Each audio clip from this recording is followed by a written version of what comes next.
Have you ever witnessed a moment so dramatic it left an entire room breathless?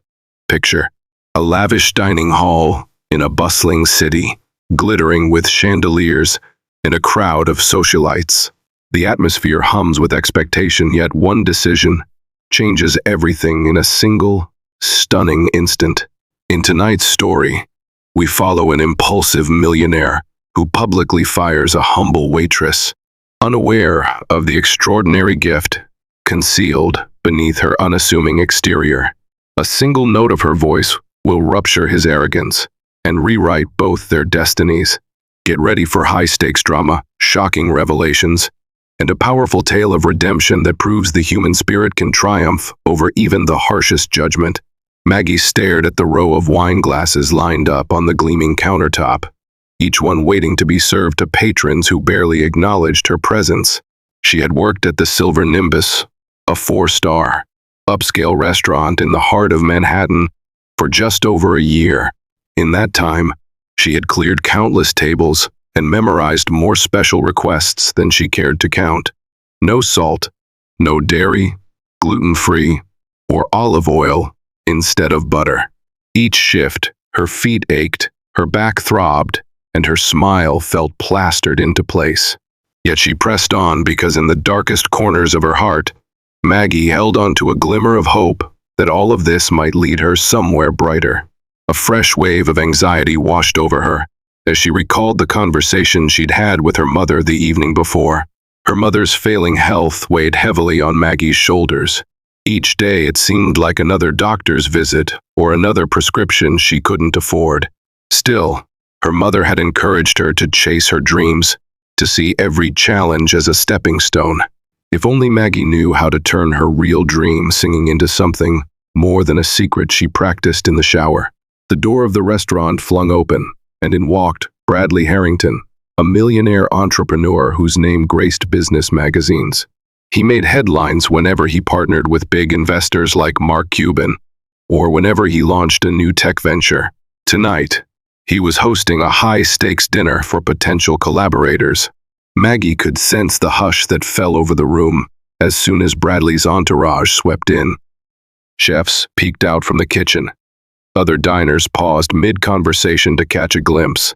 Bradley's tailored suit and sharp features epitomized success, and he carried himself with a confidence, some might say arrogance, that immediately established him as the center of attention. As Maggie approached his table with menus in hand, she felt her palms grow damp. It wasn't every day you served one of the wealthiest men in the city.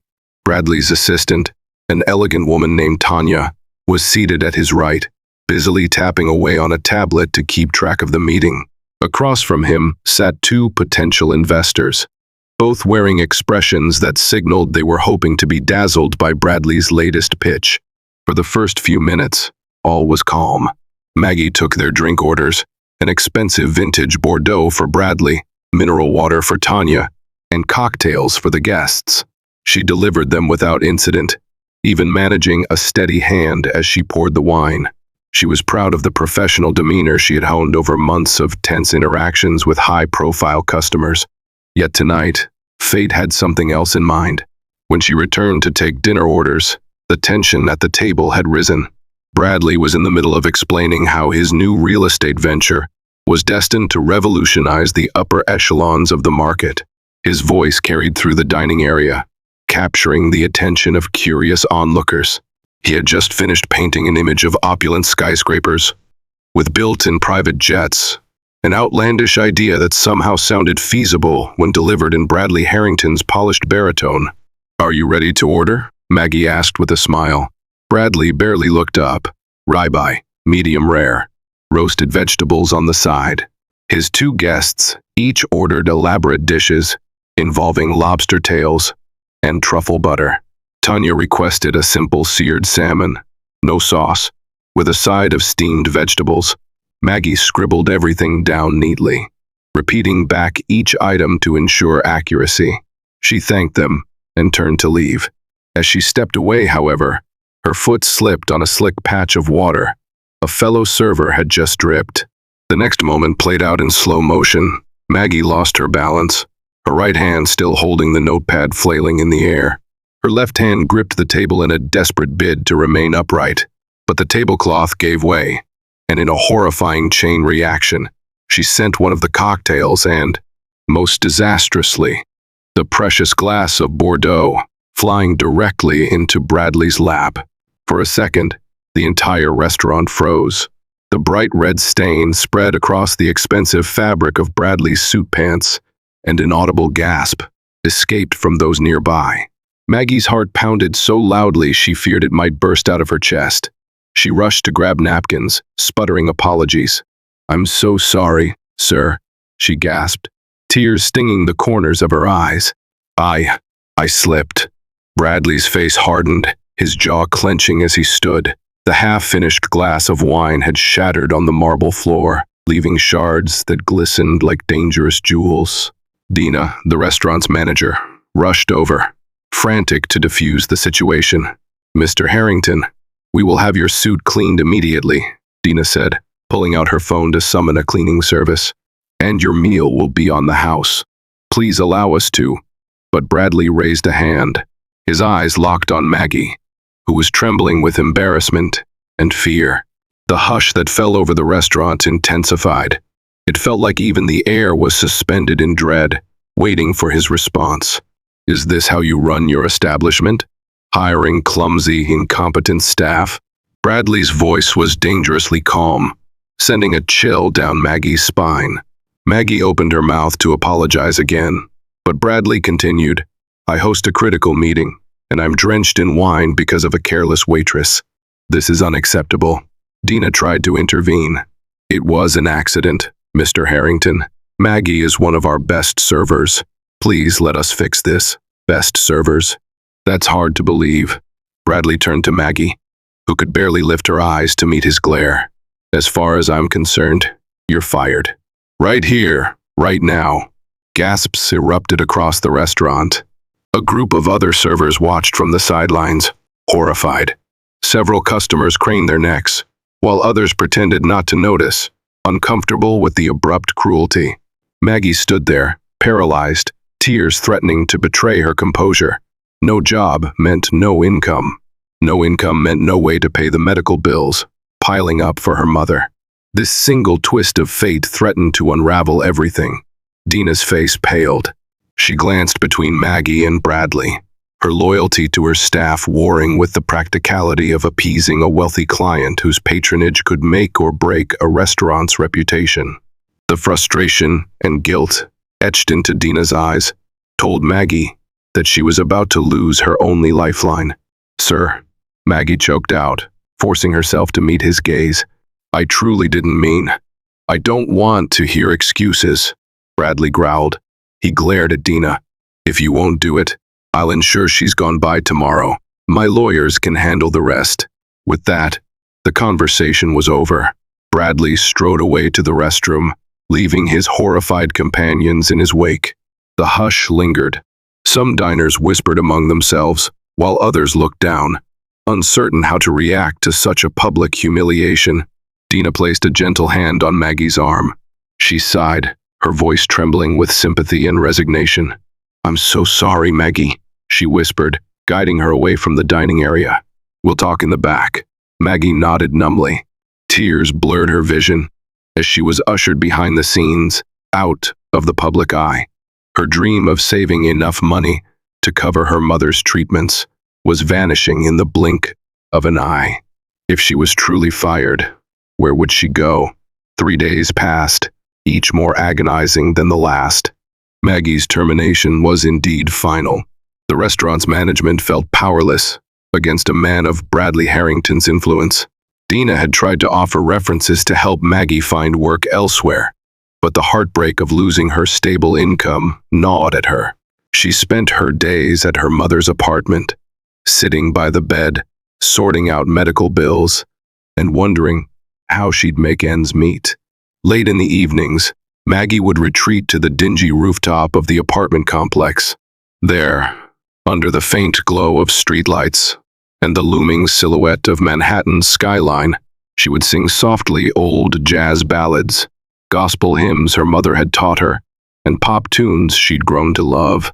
Her voice was rich, nuanced with emotion born of life's hardships.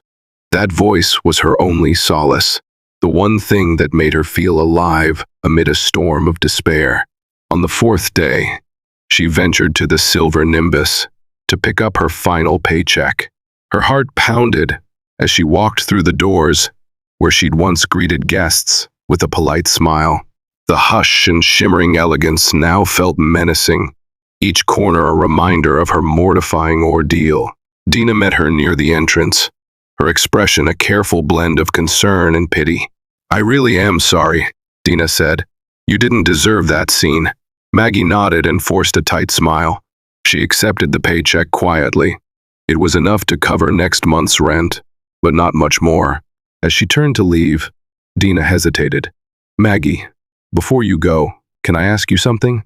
Maggie paused. "Of course." Dina cast a glance over her shoulder, ensuring no one from upper management was in earshot. "I caught you humming in the stockroom once or twice," she said quietly. "Your voice is beautiful. Maybe you should think about pursuing that gift. Life has a funny way of leading us to where we need to be, even if it hurts at first." A lump formed in Maggie's throat. She managed a smile, genuinely touched by the unexpected encouragement. "Thank you," she whispered, her eyes glistening with gratitude. And with that, she stepped out of the Silver Nimbus, not knowing if she would ever return. Bradley Harrington prided himself on efficiency and results. That was the cornerstone of his success.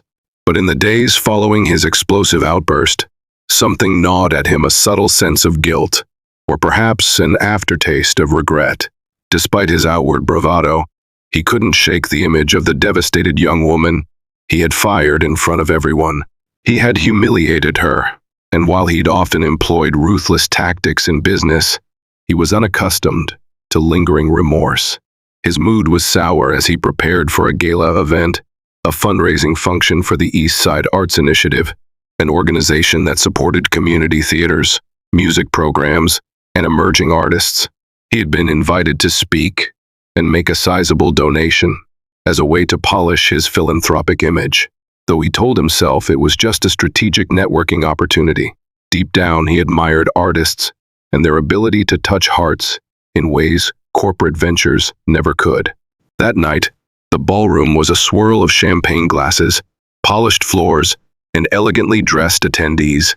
The stage featured a rotating lineup of performances, a young poet reciting verses, a modern dance troupe showcasing their choreography, and an amateur jazz quartet that kept the crowd's energy alive. Bradley positioned himself near the front. He listened with a respectful detachment, occasionally nodding in appreciation but more focused on who else was in the room. At tables across the ballroom, influential donors and local celebrities mingled. Then a soft hush fell, and an announcer introduced the next performer. "Ladies and gentlemen, we have a remarkable voice here tonight. Please welcome Miss Margaret Dawson, known to her friends as Maggie." "Maggie?" The name rang faintly in Bradley's ears, but he chalked it up to coincidence. The lights dimmed, and a spotlight fell on the stage. There, standing shyly at the microphone, was the young waitress he had fired. She wore a simple, long dress in a muted shade of blue, her hair loosely pinned back, accentuating her delicate features. Bradley felt his pulse quicken in surprise. Yet, the transformation was striking. Gone was the timid server balancing trays. In her place stood a poised woman gazing out at the crowd. Maggie's hands gripped the microphone stand, her heart pounding. She had been invited to sing thanks to a stroke of luck. A friend of a friend overheard her singing at an open mic event in a small coffee shop and had nudged the organizers of this fundraiser to give her a slot. Maggie had agreed, desperate for any chance to share her voice, but had no idea it would lead her directly into the eyes of the man who had humiliated her just days before. The moment she opened her mouth, the room was enveloped in a haunting, angelic sound. She sang a rendition of an old jazz standard, "Summertime," her voice a tapestry of both power and vulnerability. The softness in her lower register melted seamlessly into soaring high notes, each phrase imbued with genuine emotion. The audience collectively held its breath. Even the clink of glassware faded into silence. Bradley found himself unable to look away. His chest felt tight, as if each note resonated in the cavity of his heart, stirring feelings he rarely allowed himself to experience. There was no question, she was extraordinary. By the time Maggie reached the final chorus, an undercurrent of awe pulsed through the audience. Some had tears in their eyes, others stared, mesmerized. The last note hung in the air, like a whispered prayer, before dissolving into thunderous applause. Her performance concluded. Maggie gave a small, humble bow. Bradley's palms stung from clapping so hard, a mix of admiration and shock swirling in his mind. How could he have been so cruel to someone so gifted? The memory of her face, flushed with humiliation, collided with the angelic presence before him. He felt a pang of remorse that refused to be ignored. As the evening wore on, Bradley struggled to focus on the speeches and the networking. He found himself glancing back to where performers gathered, hoping to catch another glimpse of Maggie. Eventually, he decided he couldn't leave without speaking to her. Despite the swirl of conversation around him, he navigated the crowd until he found her standing near a refreshment table, chatting quietly with an older man who looked like a music teacher. Every bit of confidence he normally exuded in the boardroom seemed to fail him now. He cleared his throat. "Maggie?" She turned, her eyes widening in surprise. The memory of her public firing was still raw, and a flash of hurt flickered across her face. "Mr. Harrington," she said stiffly, nodding to the older man that she would be a moment. She set down her water and folded her arms protectively across her stomach.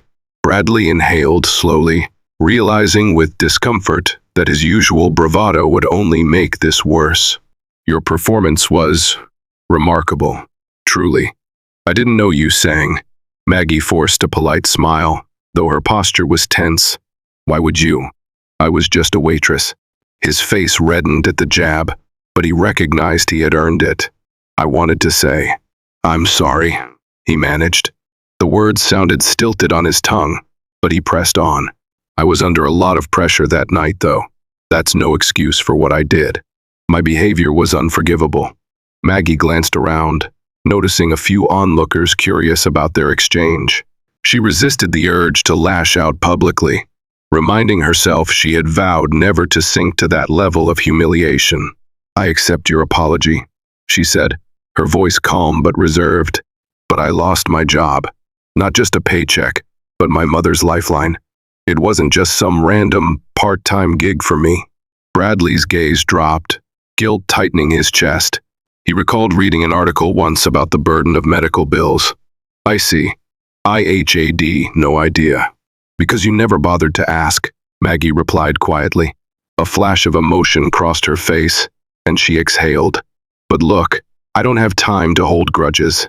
My mom's health depends on me finding work. And if singing doesn't pay quickly, I'll need to do something else. So, excuse me if I don't have the energy for pleasantries right now." She began to turn away, but Bradley gently reached for her elbow, careful not to be forceful. "Maggie, wait, please. I might be able to help." She paused, uncertainty coloring her features. She studied him for a moment. "Why would you help me?" He swallowed. "Because I owe you. And because tonight, you showed me something I haven't felt in a long time. Genuine awe. Your voice is incredible. I can't just walk away after hearing that and knowing I contributed to your hardships." Maggie bit her lip, torn between wariness and the desperate need for financial assistance. "What exactly do you have in mind?" Bradley's gaze shifted to the older man who had been talking to Maggie moments before. "If you give me a chance to discuss it somewhere quieter, maybe we can come to an arrangement that benefits us both." 2 days later, they met at a small cafe near Lincoln Center. Bradley had arranged for a private corner table and arrived ahead of time, a bundle of nerves swirling in his stomach. He was not used to feeling nervous. He built empires with confidence, but something about Maggie disarmed him. Perhaps it was the memory of her tearful eyes that night, or the mesmerizing impact of her singing. The fact that he had wronged her so publicly, and now sought atonement, put him on unfamiliar ground. Maggie arrived, wearing a simple dress and a light coat. Her hair was pinned in a low bun, and she carried a folder, presumably with some sort of resume or references. She was determined not to let this become a pity party. She needed a real solution. She sat across from him, her expression guarded. "So," she began, glancing at him with measured politeness. "You mentioned a plan." Bradley leaned forward, folding his hands. "I have connections at music venues. Some philanthropic circles that support new artists. It's part of the reason I was at that fundraiser. I sponsor local events to promote cultural growth, which also improves your public image," Maggie interjected, arching an eyebrow. He allowed himself a tight-lipped smile. "Yes, I won't deny there's a PR angle, but that doesn't negate the fact that I can open certain doors. I'd like to help you book performances, find a vocal coach if you want, and ensure you have the financial stability to focus on your music." Maggie's heart pounded. That sounded too good to be true, like a fairy tale. Could she trust him? "What's in it for you?" Bradley hesitated. "I want to make amends. And, I won't lie, it would look good for me to sponsor an emerging talent, especially after what happened at the Silver Nimbus. People talk, and I have a reputation to maintain." There was the transparency she had needed to hear. She appreciated it, even though the harsh reality stung. "So, you help me, and in turn, you get to fix your PR issue. Let's be honest, you publicly humiliated me." That scene was pretty large. Bradley nodded. "I can't change the past, but I can offer you a future in which your talent doesn't go unnoticed, and you'll be compensated enough to cover your mother's medical bills and living expenses while you establish yourself." Maggie glanced down at her folder, fiddling with the edges. She thought of her mother's hopeful smile, the night she'd spent practicing songs in the cramped apartment. She also thought of how humiliating it would be to sign on with the man who had fired her so callously. But pride alone wouldn't pay hospital bills. She could see a lifeline being offered, and even if it was fueled partly by self-interest, it was still a lifeline. "I'll consider it," she said finally, "but I want everything in writing. No hidden clauses, no strings I don't know about.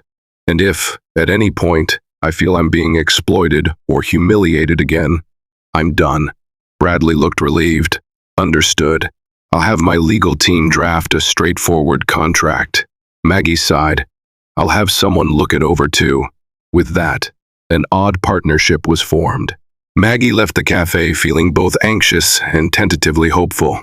Bradley watched her go, a swirl of emotions he couldn't quite identify churning inside him.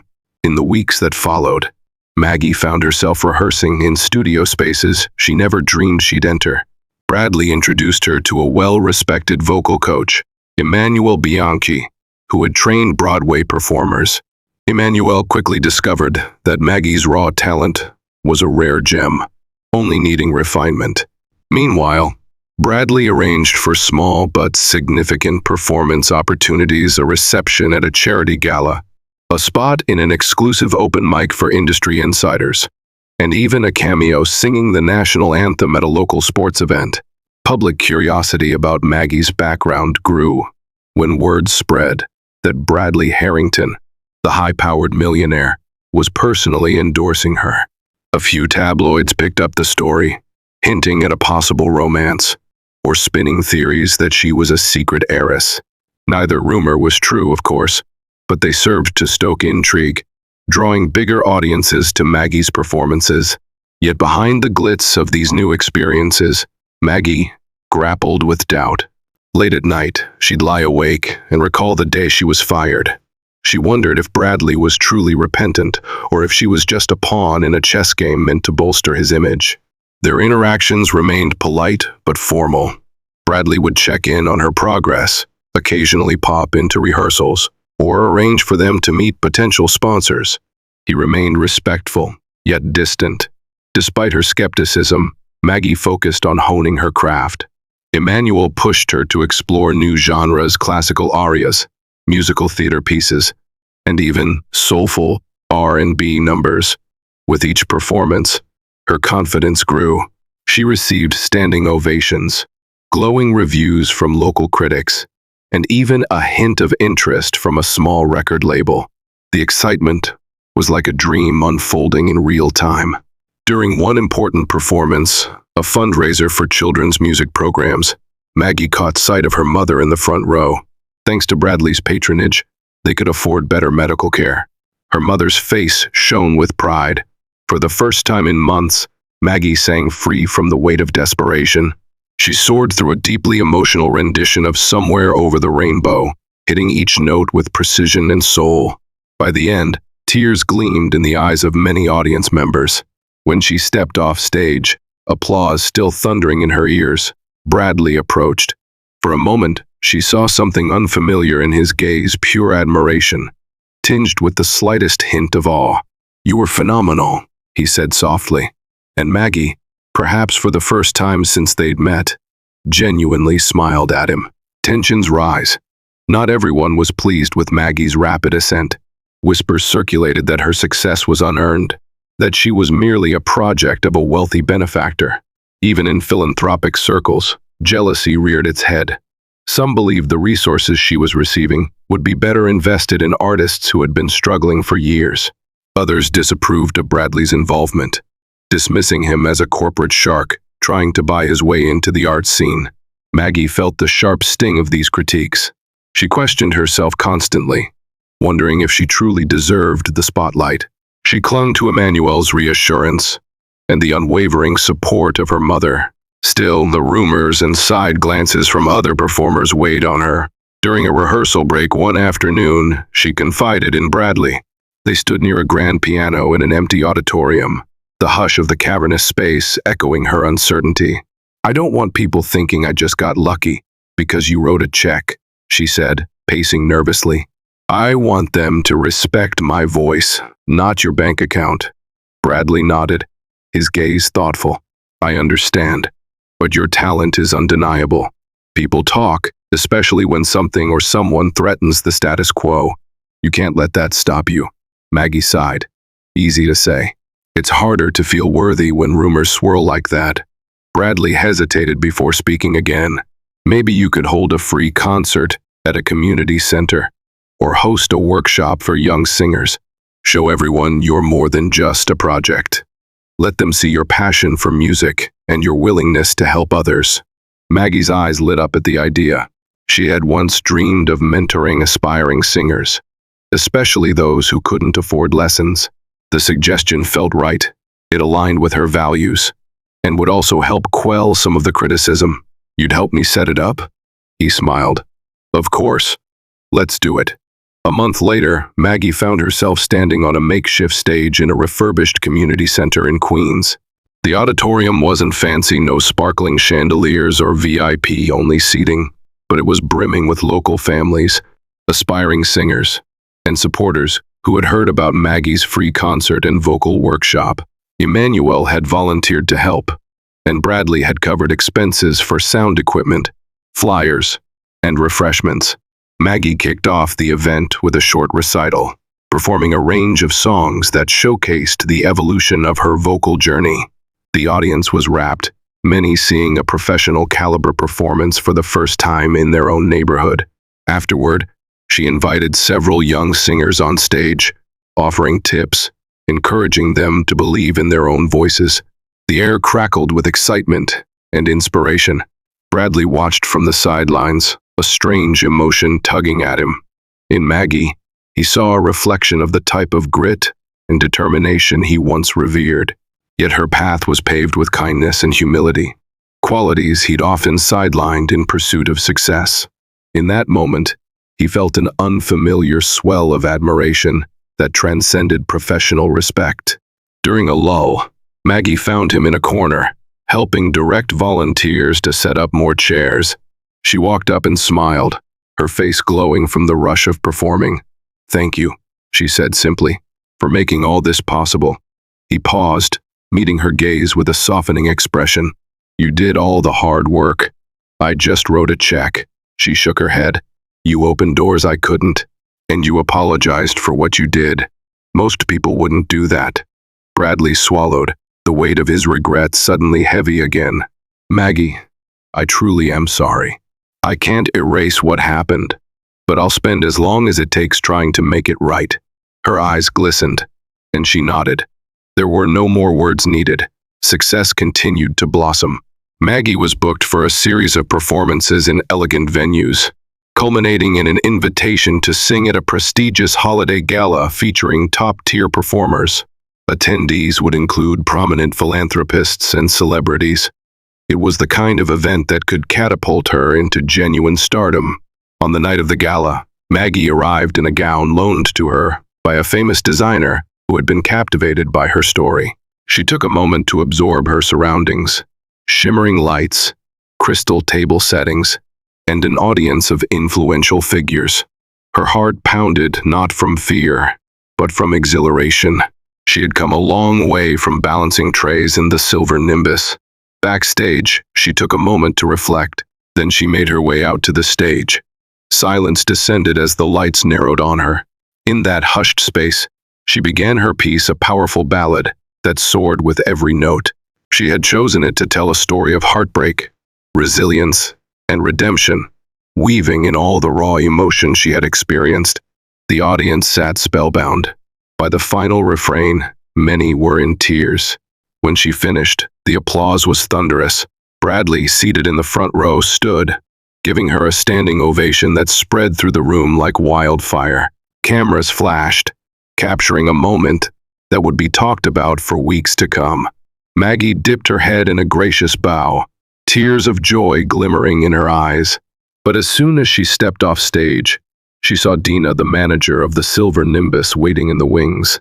Dina was clapping with unbridled enthusiasm, tears staining her cheeks. Maggie rushed forward and embraced her, shocked to see her old boss at such a high-profile event.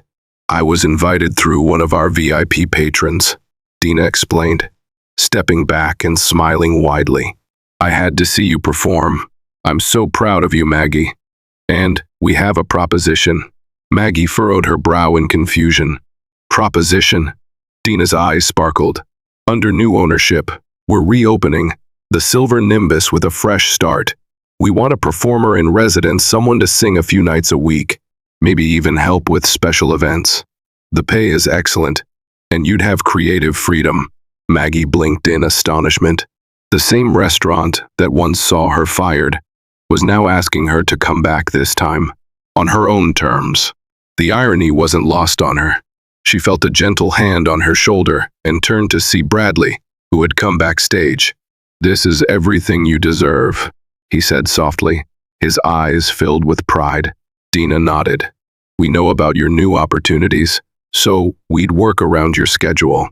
It would be an honor to have you." Maggie's throat tightened with emotion. She thought of how her journey had twisted and turned, leading her here. She glanced at Bradley, who had once been the villain in her story. Now, he seemed genuinely happy for her. She smiled, warmth flooding her chest. "I'd be honored. Thank you." In the end, Maggie's trajectory did not stop at the Silver Nimbus. Offers poured in, from recording contracts to invitations to tour. But she accepted the residence at her former workplace, transforming it into a beacon for music lovers who flocked to witness the Waitress-turned-singing sensation. Bradley and Maggie never defined their bond as purely professional. A subtle, tender friendship, and perhaps the seed of something deeper, had grown from the ashes of humiliation and regret. Reporters asked countless times, "What prompted your big break?"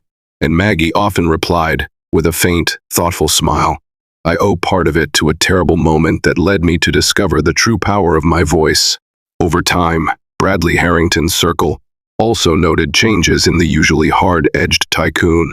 He sponsored more art programs, set up foundations to help struggling creatives, and volunteered time to speak about second chances. Whenever people asked him about his transformation, he'd trace his memory back to that fateful night with a glass of wine and a terrified waitress, and simply say, "I learned the cost of arrogance can be someone else's dream if you're not careful." The curtain fell on that chapter of their lives, but a new one began. Maggie continued to soar as a vocalist, moving the hearts of audiences everywhere. And for Bradley, every performance he attended reminded him that Redemption was not just a hollow concept, but a living, breathing force. Sometimes, it took a spilled glass of Bordeaux to reveal the hidden brilliance in someone you had once failed to see. Thank you for joining us on this emotional roller coaster, one filled with spilled wine, shattered dreams, and an inspiring redemption that rose from the ashes of humiliation. Maggie's journey reminds us that even in our darkest moments, raw talent and unwavering perseverance can illuminate the path to success. Bradley Harrington's transformation shows us that it's never too late to recognize the humanity in others and to make amends for past wrongs. Their entwined destinies stand as a powerful testament to the fact that greatness can sometimes emerge from life's most painful intersections. If you found this story moving and uplifting, please remember to like, share, and subscribe to our channel. Your support helps us continue bringing you stories of hope, drama, and hard-earned triumph. Spread the word, and let these lessons of forgiveness, courage, and personal growth inspire others around you. After all, every life has its own unforgettable aria waiting to be sung.